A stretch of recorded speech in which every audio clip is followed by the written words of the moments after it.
행복은 늘 작고 단순한 것 속에 있다.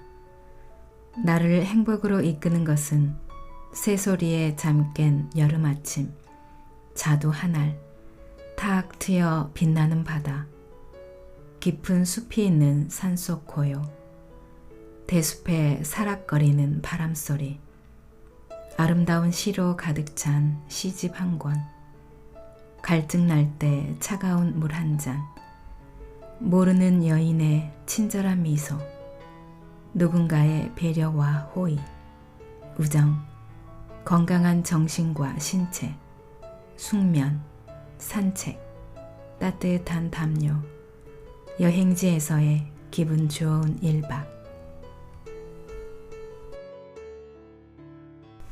안녕하세요. 여러분의 삶이 눈부시게 빛나길 바라는 루나펄스입니다. 오늘 소개해 드릴 책은 시인 장석주가 그려내는 행복에 대한 사유를 담은 에세이집, 우리를 행복하게 하는 것들입니다. 이 책의 펴내는 곳은 의류문화사입니다. 교보문고는 2020년 올해의 문장을 선정하기 위한 독자 투표를 한 결과 장석주 시인의 우리를 행복하게 하는 것들에 포함된 문장, 행복은 늘 작고 단순한 것 속에 있다가 뽑혔다고 하죠. 이 책은 장석주 시인의 소소하지만 확실한 행복, 즉 소확행에 대해 그리고 있는데요. 저자가 발견한 소소한 기쁨들, 자신을 행복하게 하는 것들에 대해 이야기하고 있는 책입니다. 시인 장석주의 따스하고 빛나는 문장들로 꽉 차 있어서 어느 부분을 읽어야 하나 고민을 많이 했습니다. 그리고 이 책을 읽다 보면 스스로에게 묻게 됩니다. 나는 행복한가? 나의 소확행은 무엇인가? 각자 생각해 보시면서 들어보시기 바랍니다. 시인 장석주가 빚어놓은 문장의 맛 속으로 잠시 들어가 보시겠습니다. 오늘도 책과 함께 편안하고 따스한 시간 되시기 바랍니다. 서문, 행복을 꿈꿀 권리. 고백하자면 몇 년 동안 행복에 대해 궁리했습니다. 아침엔 도와 죽음을 궁리하고 저녁엔 피고 지는 것과 행복에 대해 사유했습니다. 과연 행복이란 뭘까요? 그런 게 있기는 한 걸까요? 분명 행복했던 시절이 있었던 듯한데 행복이 뭔지는 잘 모르겠어요. 영원이나 무한히 그렇듯이 행복은 그 실체를 손으로 쥐고 감촉할 수 없는 추상성과 비밀의 영역에 있습니다. 어쩌면 우리 내면에 웅크린 불행은 외부의 불행에 대한 반항의 결과겠지요. 젊었을 땐 백수로 떠돌았기에 삶이 내내 누추했어요. 남들이 가진 것을 갖지 못해서 불행하다는 생각에 빠졌지요. 남들이 누리는 것을 누리지 못하니 불행했습니다. 가난이 불행의 유전인자가 아니라는 것쯤은 알았지만 어쩐지 몹시 불행했어요. 내 꿈이 꺾인 건 가난 탓이라고 단정했습니다만 세월이 지난 뒤 돌이켜보니 가난만이 꼭 불행의 원인은 아니라는 생각이 듭니다. 살면서 이상하게도 불행에 대한 감수성만 키운 듯합니다. 왜 그랬을까요? 행복의 덧없음 때문이었을까요? 알 수가 없습니다.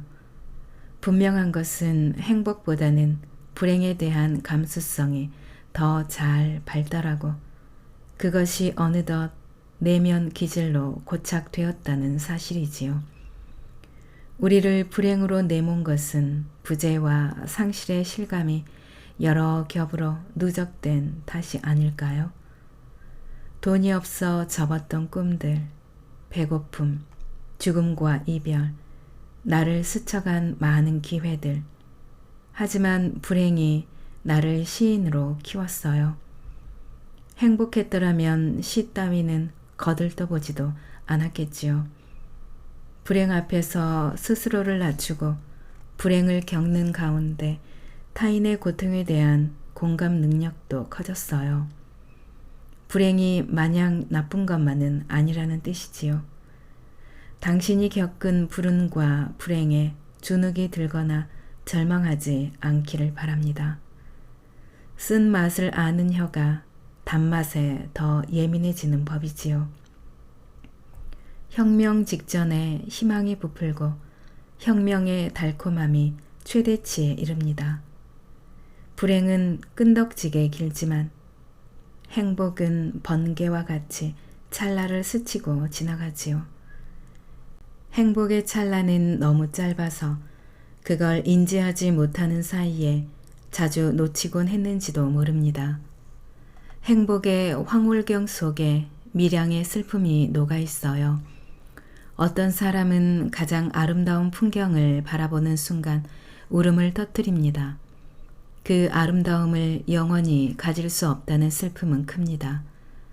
초목은 시들고 사람은 혈기방장한 젊음의 정점을 찍은 뒤 곧 쇠잔해지다가 덧없이 죽습니다. 어떤 사랑도 생명도 영원하지는 않아요. 한 번 온 것은 가고 간 것은 돌아오지 않아요. 우리에게 좋았던 날은 사라지고 영원할 것 같던 젊음도 없습니다. 세월이 흐르면서 사람들은 하나씩 떠나고 남은 것은 쓰디쓴 회한과 안타까움, 상실과 부재의 고통, 사라진 것에 대한 서글픈 그리움과 혼자 남은 자의 뼛속까지 사무치는 고독뿐입니다. 어떻게 살아야 잘 사는 것일까요? 먼지가 되기보다는 차라리 재가 되리라. 마르고 푸석푸석해져 숨 막혀 죽기보다는 내 생명의 불꽃을 찬란하게 타오르는 불길 속에 완전히 불태우리라. 활기 없이 영원히 회전하는 행성이 되기보다는 내 안의 원자 하나하나까지 밝은 빛으로 연소되는 장엄한 별똥별이 되리라. 인간의 본분은 그냥 존재하는 것이 아니라 살아가는 것. 나는 단지 생을 연장하느라 나의 날들을 허비하지는 않으리라. 내게 주어진 시간을 쓰리라. 잭 런던의 먼지가 되기보다는 재가 되리라 였습니다. 혹시 강철 군화라는 소설로 유명한 잭 런던을 아시나요? 그는 미국 샌프란시스코에서 태어나 젊은 시절에는 선원, 청소부, 접시 닦기, 통조림 공장 직공, 금광 광부 등으로 일하며 밑바닥 생활을 전전했습니다. 젊은 시절 불황하고 고되게 육체 노동을 하며 떠돌았으니 유복하게 살았다고 할 수는 없겠지요.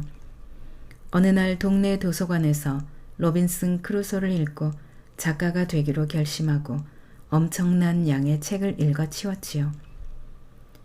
27세에 밑바닥 체험을 바탕으로 인간의 야성을 그린 장편소설을 써서 작가가 되었고요. 안타깝게도 40세의 나이로 세상을 떴습니다. 알코올 중독과 싸우는 가운데 50여 권의 책을 쓰고 수백 편의 단편소설과 회고록을 남겼습니다. 그는 불운하고 짧은 인생을 불꽃처럼 태우듯 맹렬한 기세로 살았어요. 장엄하게 산다는 것은 시련이나 고난 없이 무난하게 사는 것이 아닙니다. 그것은 내 안에 원자 하나하나까지 밝은 빛으로 연소시키며 사는 것, 생명의 불꽃을 불태우며 사는 것. 그렇게 살 때 우리가 품었던 불운이나 불행도 불꽃과 함께 타서 사라집니다. 그런 생은 이미 행복과 불행의 분별은 넘어서겠지요. 단 한 번 주어지는 생을 먼지처럼 부유하다가 죽는다면 이보다 더 큰 불행이 어디 있을까요? 자신을 연소시키며 살겠다는 결기가 있다면 웬만한 불행 따위에 무릎을 꿇을 수는 없겠지요. 우리에게는 행복을 꿈꿀 권리와 함께 행복할 의무도 있습니다. 우리가 열심히 일하는 것도 다 행복을 거머쥐려는 열망 때문이 아닐까요? 행복은 잉여 가치가 아니라 필요 가치지요. 사실 행복과 불행 사이에는 아무 인과 관계도 없습니다. 다만 둘은 불과 얼음 같은 관계겠지요. 많은 이들이 불행을 회피한 결과로 행복이 주어지는 게 아님을 이해하지 못합니다. 그러면서 사람들은 불행을 회피하는데 시간과 돈을 다 써버려서 정작 행복을 위한 대가를 지불해야 하는 순간 아무것도 할 수 없는 불능 상태에 빠집니다. 기어코 가려는 행복의 섬에는 불행의 나라를 버리고 떠나온 망명자들이 삽니다. 어처구니 없게도 그 망명자들은 떠나온 곳을 그리워하며 향수병을 앓느라 제대로 행복을 누리지 못합니다. 많은 이들이 불행한 것은 행복에 대한 감수성이 모자란 탓입니다. 불행한 이들은 결핍 탓에 불행해지는 거라고 굳게 믿습니다. 그 결핍을 채우려고 죽자 살자 매달린다는 게 그 증거지요. 보고독은 사람 목숨을 앗아갈 만큼 치명적이지만 인류 요리사는 보고회의 풍미를 돋우려고 극미량의 독을 남긴답니다. 마찬가지로 약간의 우울감을 곁들여야 행복의 양감이 분명해집니다. 완벽한 행복이란 차라리 불행이 아닐까요?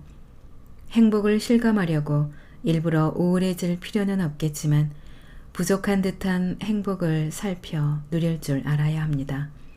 어린 시절 앓았던 감기처럼 가벼운 병, 며칠 집을 비웠던 어머니의 귀환, 어린 이마를 짚던 어머니 손에 차디찬 감촉, 어린 살구나무 가지마다 찬란하게 피었던 분홍색 꽃, 뽕나무 가지에 익어 다닥다닥 매달린 오디, 담장 밑에 돋는 작약의 나날이 푸르러지는 버드나무, 앞산에서 한가로이 우는 뻐꾹새 울음소리조차도 우리를 행복하게 할 수 있습니다. 누군가는 불행하고 누군가는 행복하다고 말합니다. 그런데 비슷한 처지면서도 자기가 불행하다고 믿는 사람은 불행해 보이고 행복하다고 웃는 사람은 정말 행복해 보입니다. 행복과 불행은 그가 처한 현실의 차이가 만드는 게 아니라는 뜻이겠지요. 같은 현실 속에서 불행의 냄새를 맡는 자는 불행하고 행복의 기미를 찾아서 그걸 향유하는 사람은 행복한 것입니다. 밝은 태양이 공중에서 빛나고 그 아래 갖가지 꽃이 피고 새가 쥐적이며 가끔은 비온 뒤 무지개도 뜨는 지금 이 순간, 당신이 행복하지 않다면 나도 행복할 수 없습니다. 부디 마음에 눌린 데를 펴고 더 밝고 더 크게 웃기를. 행복해서 웃는 게 아니라 웃어서 더 행복해진다는 사실을 잊지 말기를 바랍니다. 당신이 행복하게 웃는다면 나도 함께 행복하게 웃을 수가 있습니다. 2019년 초여름 파주에서 장석주. 여름의 문장들. 열대야에 잠을 설치고 새벽에 깨어났다. 몸을 씻고 책상 앞에 앉아 몇 자 끼적였다. 그 뒤 책을 집어들었지만 이미 집중을 잃었다. 출판사에서 보낸 새로운 책의 교정지를 열흘 넘게 붙잡고 있지만 진도가 한없이 더디다. 나는 짐을 잔뜩 지고 사막을 건너가는 낙타와 같이 여름과 함께 닥친 습기와 무더위 위에 지쳐간다. 우기 동안 식욕부진, 경미한 우울증, 권태와 전면전은 못 버리고 소심하게 맞서 싸웠다. 그 소심함의 증거가 신경질과 짜증이다. 오늘은 점심 대신 찐 옥수수 한 자루와 감자 하나를 먹고 달랑 책 한 권을 들고 밖으로 나온다. 비가 갠 하늘은 맑고 푸르다. 녹음은 우거지고 햇빛은 쨍하고 빛난다. 머리 위로 떨어지는 햇빛을 받으며 동네 단골 카페로 가는데 돌연 기분이 좋아진다. 여름의 정취가 확 느껴지며 기분이 붕 뜬 듯 좋다. 이 달콤함의 실체는 무엇일까? 혹시 이게 행복일까? 다정한 여름의 고독, 여름의 슬프고 행복한 느낌. 공중에서 하얗게 타오르는 햇빛과 흰 구름은 여름의 입법기관이 제정한 헌법이자 피할 수 없는 도덕 강령이다. 여름엔 누구나 평등하게 행복을 누려야만 한다. 여름 제국의 시민은 이 도덕 강령을 따라야 한다. 여름이 베푸는 지복과 기쁨을 누리지 못하는 자는 참된 삶을 사는 게 아니다. 나는 소심한 탓에 밀지를 품고 국경 수비대의 감시를 뚫고 행복의 나라로 월경할 꿈조차 꾸지 못한 채 그저 반바지나 입고 동네 골목을 장악한 여름의 건달로 살아갈 뿐이다. 하지만 여름의 일을, 여름이 베푸는 참된 삶의 정동을 좋아한다. 나는 늘 어떻게 더 행복해질 수 있을까를 생각해왔다. 그리고 그것이 우연한 마주침에서만 나타날 뿐이지 필연의 운명은 아니라는 걸 깨달은 뒤 스스로에게 이렇게 속삭였다. 행복하지 않아도 괜찮아. 행복하기 위해 사는 건 아니잖아. 역설적으로 행복을 붙잡으려는 마음을 내려놓으면 더 행복해질 수 있어. 행복의 모양은 사람마다 다르다. 저마다 자기 행복이 있다. 진리가 작동하는 방식 속에서 실현된다는 점에서 행복의 기원과 참된 것의 기원은 하나다. 인간에게는 생명의 안정과 안녕에 대한 욕구가 있다. 모든 참된 것은 이것에 기초한다. 행복에 이르기 위해서는 최소 한도의 의식주와 더불어 의미와 가치를 향한 실존 욕구에 대한 지속적인 응답이 있어야만 한다. 결국 행복은 질병, 쇠약, 이혼 따위와 같은 불행을 회피함으로써 얻는 안녕이고 찰나의 만족감에서 느끼는 충실성이며 여유롭고 고즈넉한 시간, 좋은 삶에 대한 긍정과 낙관의 약속이 전제되어야만 한다. 약간의 불안과 약간의 절망이 행복을 구성하는 성분 중 일부라는 사실에 놀라는 사람도 있다. 어느 정도의 절망과 불행이 행복의 조건이라는 점은 놀랍지만 따지고 보면 크게 놀랄 일도 아니다. 행복이란 의지로 얻을 수 있는 것에 속하기 때문이다. 행복해지려면 먼저 걱정거리를 내려놓을 것, 그리고 자유로워질 것, 웃고 하고 싶은 일에 몰두하며 먹고 마실 것, 특히 웃음은 행복한 삶을 위한 보험이다. 행복한 자는 웃음과 춤을 가졌다. 오, 삶을 긍정하고 즐겨라. 행복의 여름 속에서 겪는 내재적 예외라면 나는 여름의 행복을 만끽하면서 여름의 문장 몇 개를 가다듬어 내놓을 것이다. 독일의 철학자 프리드리히 니체는 차라투스트라는 이렇게 말했다 해서 웃는 자의 이 왕관, 장미꽃으로 엮은 이 왕관, 형제들이여 이 왕관을 그대들에게 던져주노라. 나는 웃음을 신성하다고 말하노라. 보다 높은 인간들이여 내게 배울지어다. 웃음을 이라고 썼다. 웃음, 춤, 건강은 행복을 위한 트라이앵글이다. 삶이여 너는 작은 손으로 캐스터네치를 고작 2차례 쳤을 뿐이다. 그런데도 나의 발은 벌써 춤을 추겠다고 야단이다. 나의 발꿈치는 일어서고 나의 발가락들은 네 의향을 헤아리기 위해 귀를 기울였다. 춤추는 자는 그의 귀를 발가락에 달고 있는 것이다. 선량함과 이타주의와 웃음은 행복을 손에 쥐겠다는 약속이다. 오직 웃는 자만이 삶을 긍정하고 중력의 영역에서 벗어나 공중으로 도약한다. 발꿈치를 들어 새처럼 도약하는 자여, 그대들은 춤이 육체의 웃음임을 드러내는구나. 나는 여름의 빛과 그늘을, 여름의 황혼을, 여름의 자두와 복숭아를, 여름의 센티멘터를, 여름의 무상급식을, 여름의 우연한 만남과 흑맥주를, 여름의 크레타 여행을, 여름의 키스를 다 좋아한다. 걱정하지 말게 벗이여. 지금 동네 텃밭에 옥수수도, 해바라기도, 토마토도, 호박 넝쿨도, 고구마도 잘 자란다네. 녹음과 그늘은 우리를 위한 것, 살아있는 건 다 눈부시다. 자기 자리를 꿋꿋하게 지키고 서 있는 모든 것, 잘 자라는 건 눈물이 날 만큼 다 고맙다. 이 여름을 허풍쟁이와 협작꾼과 거짓말쟁이에게 통째로 맡겨둘 수는 없다. 이 여름이 시간의 소실점, 저 너머로 사라질 때까지 행복은 하모니카 연주와 찐 옥수수와 면 셔츠를 좋아하는 이들의 것. 웃고 슬퍼하며 노래하라. 과거에 견주자면 사소하고 확실한 행복을 찾으려는 삶의 태도는 최근 주목할 만한 흐름을 이루는 듯 보인다.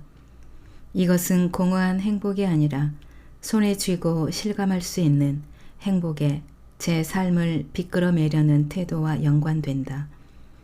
영화 꾸빼시의 행복 여행은 사소하고 확실한 행복을 보여준다. 감독 피터 첼섬은 행복의 비밀을 풀기 위해 여행을 떠나는 한 정신과 의사를 통해 동화 같은 행복론을 펼쳐낸다. 감독은 행복이 남과 자신의 처지를 비교하지 않는 것, 자신의 좋아하는 일을 하는 것, 온전히 살아있음을 느끼는 것, 가족과 함께 맛있는 음식을 먹는 것, 소명에 응답하는 것, 알려지지 않은 아름다운 산속을 걷는 것이라고 말한다.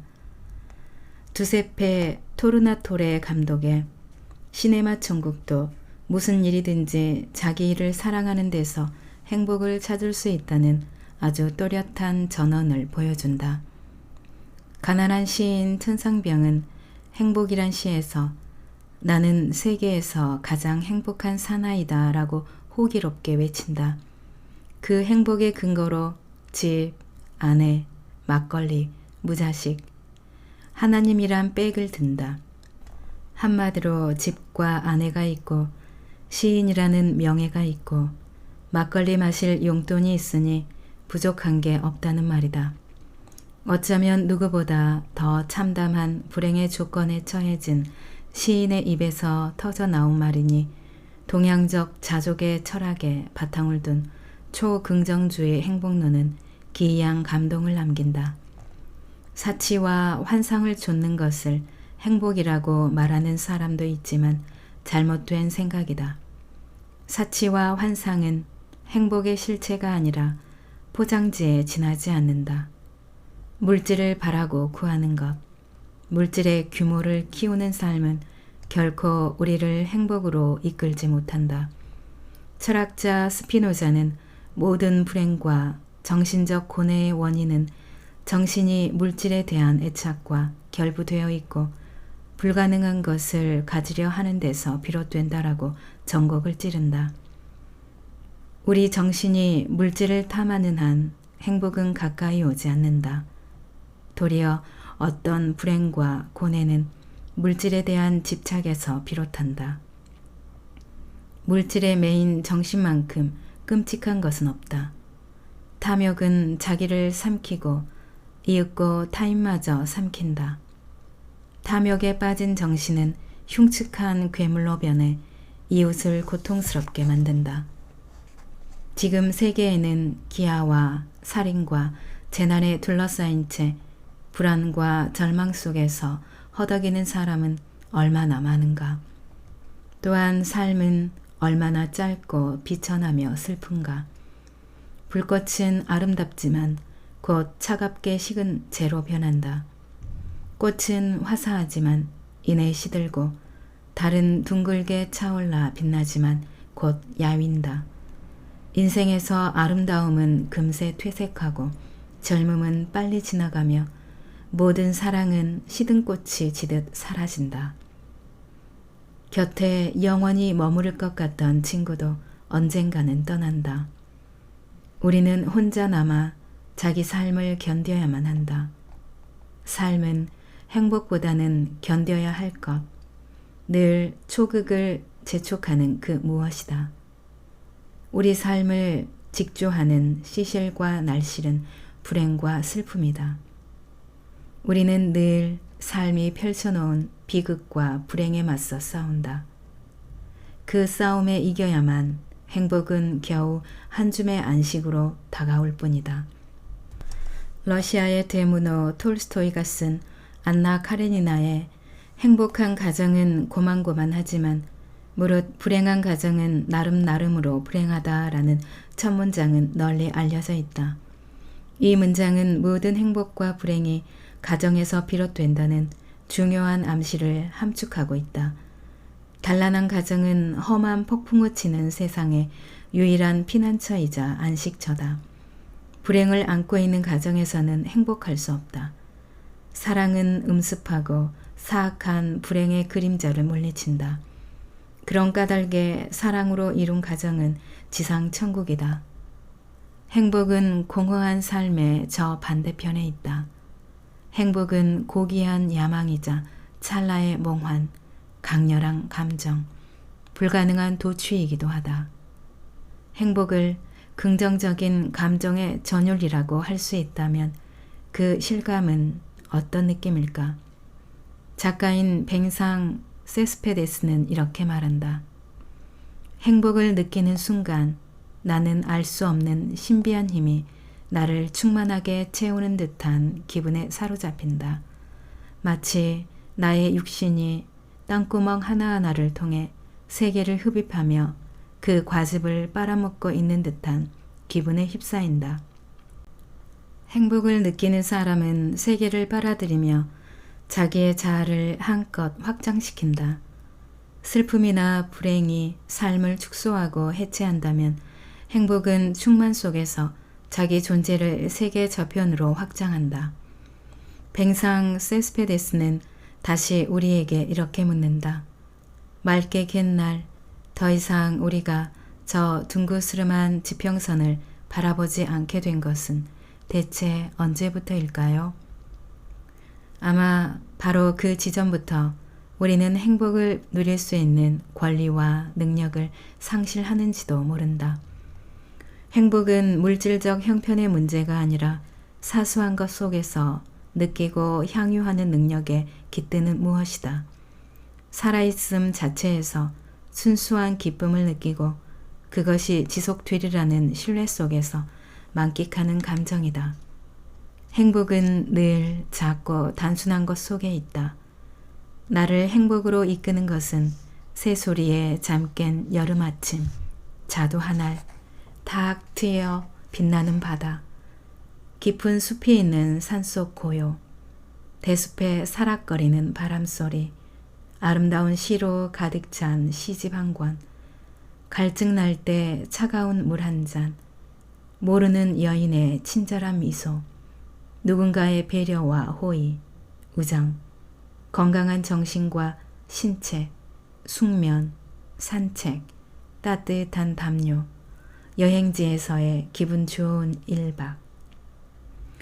내 경험에 따르자면 누구나 꿈꾸는 만큼만 행복해질 수 있다. 더 많이 꿈꿔라. 타인의 고통에 공감하는 능력을 가진 사람, 매혹적인 것을 쟁취하기 위해 거침없이 뛰어드는 사람, 두려움 없이 자기 꿈을 향해 나아가는 사람은 행복해질 수 있다. 행복을 좇지 마라. 우리는 이미 행복하다. 다만 그 행복을 행복으로 느끼고 누리지 못할 따름이다. 행복을 갈망하며 그 뒤를 좇는 순간보다는 그것을 느끼고 경험하는 게 낫다. 행복이 무거운 짐이 되어서는 안 된다. 먼저 행복의 강박증을 내려놓아야만 한다. 많은 심리학자, 철학자, 정신과 전문의들은 행복이 여기 있다 저기 있다고 말을 하지만 행복은 정작 가장 가까운 곳, 즉 내 자아와 내적 질서 속에 숨어 있다. 그것을 찾아서 느껴라. 불행한 사람은 불행을 더 크게 받아들이고 행복한 사람은 행복을 더 크게 받아들인다. 불행과 행복은 그것을 받아들이는 사람의 마음에 따라 달라진다. 주위를 둘러보면 행복한 사람은 늘 행복하고 불행한 사람은 늘 불행하다. 왜 그럴까? 사람에게는 저마다 타고난 행복의 기질이나 불행의 기질이 있는 것 같다. 행복한 사람은 자기가 누리는 것을 더 크게 보고 그 기쁨을 키우는 반면 자기 불행의 요인은 작게 바라본다. 반대로 불행한 사람은 자기 행복은 축소하고 오직 불행만을 현미경으로 확대해서 보며 괴로워한다. 지금보다 더 행복해지고 싶다면 자기가 쥐고 있는 것의 가치와 의미를 더 크게 보라. 내 어린 시절 기억은 칙칙하다. 그러나 가난의 참담함이나 무능한 아버지에 대한 실망과 분노에 연관되어 있다. 그 칙칙함은 어렸던 내가 신앙 고난한 세월을 헤쳐나오며 느꼈던 불행의 색채였으리라. 나는 가난으로 인해 갈망하는 것을 포기했다. 어렸을 때 평생 일하지 않고 무의도식하며 산다면 행복해지리라고 상상했다. 그때는 부족함이 없는 삶이 쉽게 진절머리 나고 지겨워진다는 사실을 몰랐다. 30대 때 출판사를 운영하며 꽤 큰 돈을 쥐었으나 행복하지 않았다. 내 인생은 겉보기에 물질의 풍요로 화사했지만 내면은 빈곤하고 암울했다. 일에 내몰리며 영혼은 고갈되어 생기발랄함을 잃고 기쁨은 바닥을 드러냈다. 한때나마 나는 전전긍긍하며 행복을 쫓아 살았던가. 부자가 되면 행복해질 것이라는 믿음으로 열심히 돈을 벌었다. 더 큰 집을 사고 더 좋은 자동차를 탔다. 비싼 음식을 사 먹고 더 좋은 옷을 걸쳤지만 내가 바라는 행복은 오지 않았다. 행복이 야망으로 바뀌는 순간 행복은 내게서 멀어져 갔다. 내가 갈망하는 일을 할 때 행복해진다고 믿었으나 그 생각은 틀렸었다. 헤르만 헤세는 이렇게 말한다. 그대가 행복을 쫓고 있는 한 행복에 다가서지 못한다. 그대가 갈망하는 바를 버리고 이미 목표도 욕망도 없고 행복에 대해서 더 이상 말하지 않게 되었을 때 세상의 거친 파도는 그대의 마음에 미치지 않고 비로소 안식을 얻는다. 행복은 파랑새와 같다. 쫓아가면 파랑새는 멀리 날아간다. 파랑새가 스스로 우리에게 날아와 깃들게 해야 한다. 그러니 애써 행복을 쫓지 마라. 행복한 사람은 잘 웃는다. 웃음은 내 안의 생기와 맥동하는 기쁨을 밖으로 밀어내는 것이다. 그것은 자기 만족과 기쁨의 표현이다. 삶을 견디고 더 많이 웃어라. 지혜로운 사람은 행복해서 웃는 게 아니라 행복해지기 위해서 웃는다. 화목한 가정을 이룬 사람, 자기가 좋아하는 일에 미친 듯이 몰입하고 깊이 잠들 수 있는 사람, 누군가를 사랑하는 사람, 자기 일에서 보람과 기쁨을 느끼는 사람이 행복하다. 행복은 복잡하지 않다. 그것은 믿기 힘들 만큼 단순하다. 무엇보다도 행복한 사람은 자기다움을 찾고 그 삶에 충실한 사람이다. 본연의 자기를 찾는 과정에서 소박하게 먹고 욕심을 비우고 천진난만한 마음으로 살며 타인과 더불어 즐거워한다.